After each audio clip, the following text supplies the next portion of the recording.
Tahun 2018 juga mencatat episod sejarah politik negara. Gelombang tsunami rakyat merobohkan tembok penguasaan Barisan Nasional selama 61 tahun. Tercetuslah dimensi baru penguasaan kerajaan yang diterajui empat parti. Air juga menjadi saksi jeritan pertolongan yang akhirnya ditelan pergi buat selamanya. Takdir sebenar hanya di tangan pencipta. Untuk memahami kuasa air dalam kehidupan, saya akan mengharungi jeram yang berliku ini untuk bersama anda mengimbau kembali memori sepanjang 2018.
Gelombang tsunami rakyat menyongsang arus politik perdana, membawa kejayaan Pakatan Harapan pada 9 Mei.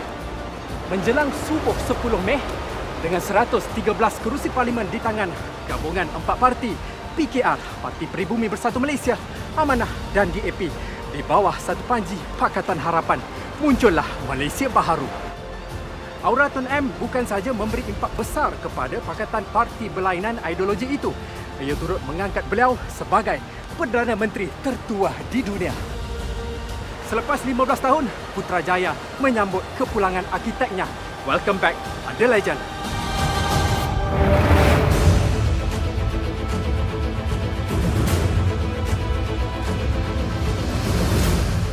Mei, tarikh keramat buat Pakatan Harapan kerana tsunami rakyat dalam pilihan raya umum ke-14 PRU14. 14.9 juta pengundi menunaikan tanggungjawab menentukan nasib 687 calon bertanding merebut 222 kerusi parlimen. Dan satu persatu kawasan parlimen dimenangi calon Pakatan Harapan PH hingga mendapat majoriti mudah dengan menguasai 113 kerusi yang memperlihatkan perubahan drastik landscape politik negara. Namun Suruhanjaya Pilihan Raya SPR lewat mengumumkan keputusan rasmi PRU14. Pengurusi Pakatan Harapan Tun Dr. Mahathir Mohamad menyatakan kemenangan awal. We need to have only 112 seats and we would be winning.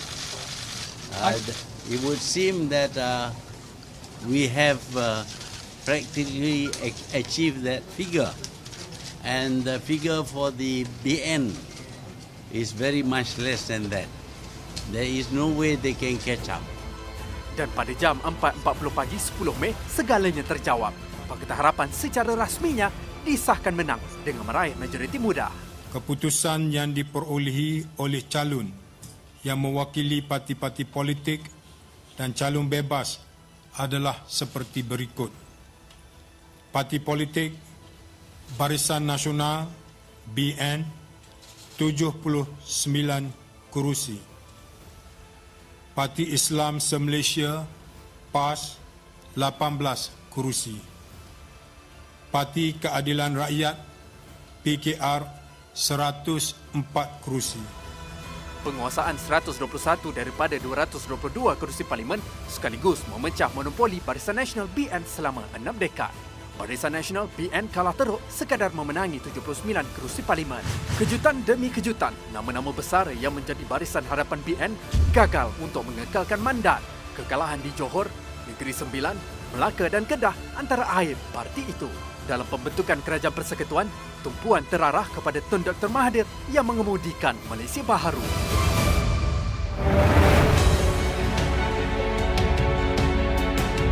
Majlis Angkat Sumpah Jawatan Perdana Menteri ke-7 dijadualkan pada jam 9.30 pagi 10 Mei. Bagaimanapun, ia ditangguhkan. Tun Dr. Mahathir menyifatkan kelewatan yang berlaku meletakkan kedudukan Malaysia tidak bertuan tanpa kerajaan yang sah. There is an urgency here. We need to form the government now, today. That is because currently there is no government of Malaysia. Menanti hampir 12 jam, kabar gembira buat jutaan rakyat Malaysia apabila Yang di-Pertuan Agong Sultan Muhammad Kelima memperkenankan Majlis Angkat Sumpah Jawatan Perdana Menteri dan setia serta sumpah simpan rahsia di Istana Negara. Jam 9.56 malam, sejarah tercipta. Tun Dr. Mahathir mengangkat sumpah sebagai Perdana Menteri buat kali kedua. Saya, Mahathir bin Mohamad, setelah dilantik memegang jawatan Perdana Menteri, dengan sesungguhnya bersumpah bahawa saya akan dengan jujur menunaikan kewajipan-kewajipan jawatan itu dengan segala daya upaya saya, bahawa saya akan menumpahkan taat setia yang sebenar kepada Malaysia dan akan memelihara, melindungi dan mempertahankan perlembagaannya. Pada usia 93 tahun, beliau memecah rekod selaku ketua kerajaan paling tua. Di luar istana, rakyat pelbagai kaum dan peringkat umur meraihkan pelantikannya.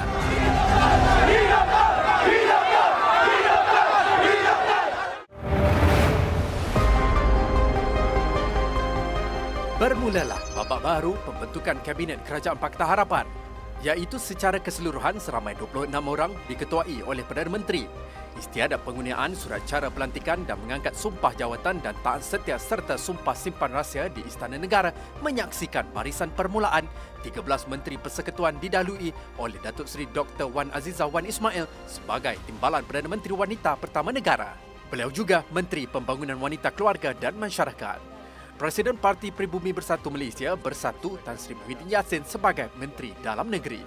Antara muka-muka baru dalam Kabinet Kerajaan Pakatan Harapan ialah Setiausaha Agong JAP Lim Guan Eng sebagai Menteri Kewangan, Presiden Parti Amanah Negara Muhammad Sabuh Menteri Pertahanan, Anggota Parlimen Simpang Renggam Dr. Mazli Malik menjadi Menteri Pendidikan, Anggota Parlimen Titiwangsa Datuk Seri Rina Muhammad Harun sebagai Menteri Pembangunan Luar Bandar dan Timbalan Presiden PKR Datuk Seri Muhammad Azmin Ali sebagai Menteri Hal Ehwal Ekonomi. Selain melangkah sejarah dan memecah rekod, Kerajaan PH ada keunikannya kerana dalam barisan Kabinet Perdana Menteri paling tua di negara ini, ada menteri paling muda iaitu Menteri Belia dan Sukan Syed Saddiq Syed Abdul Rahman 25 tahun.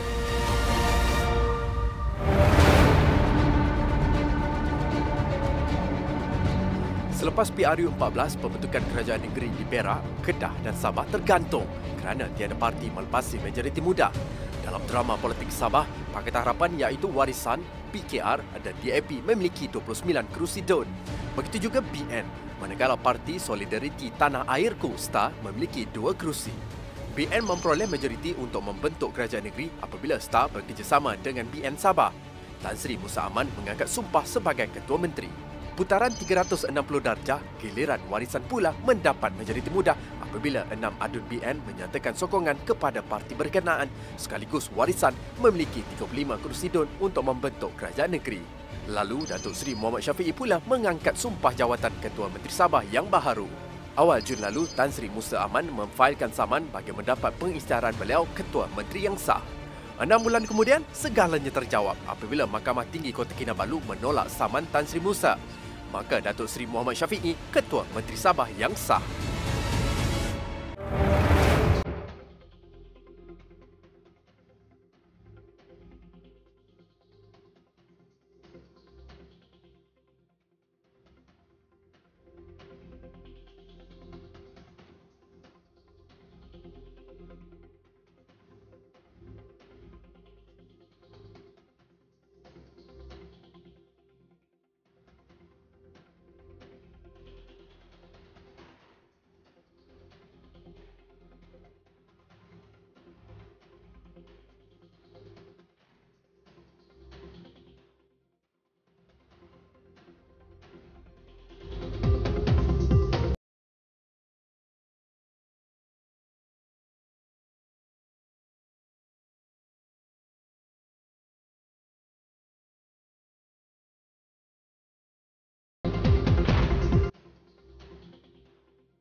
Dalam tempoh 5 bulan selepas PRU 14, 4 pilihan raya kecil PRK diadakan bagi mencari pengganti atas sebab kematian serta kancah politik negara.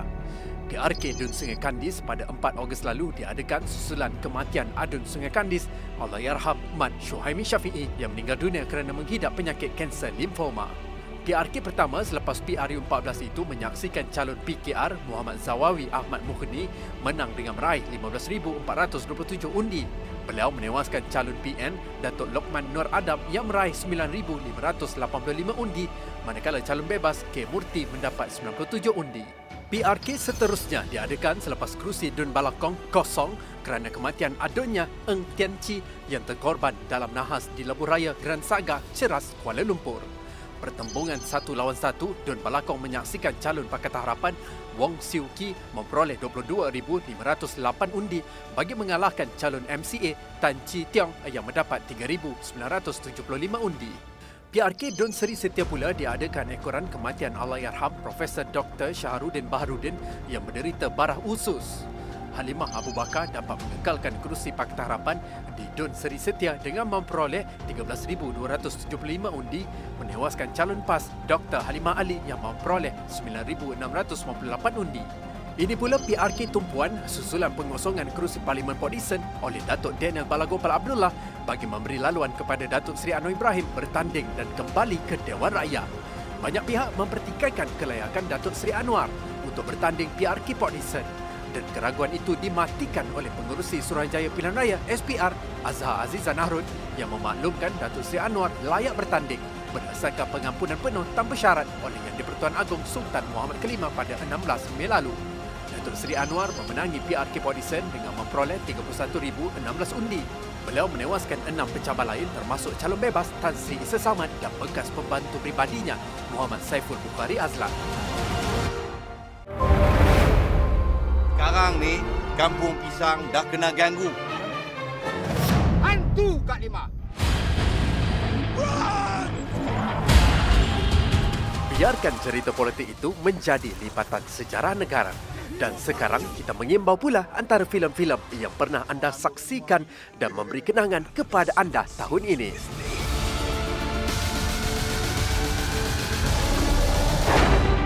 Pascal The Movie. Kita orang diberi senjata. Benda macam ni tak jadi, tuan. Negara jenis apa yang hantar askari untuk mati? Hantu Kak Lima 2. Kalau katalah hantu Jepun datang macam ni. Cakaplah kita dah merdeka. Munafik 2.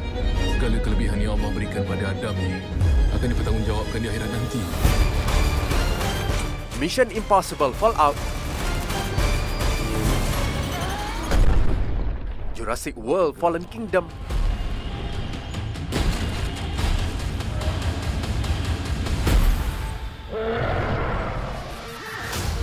Black Panther.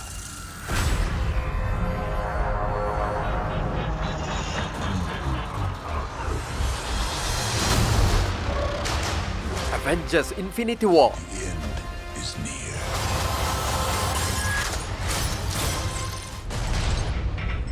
Aquaman. They made me what I am.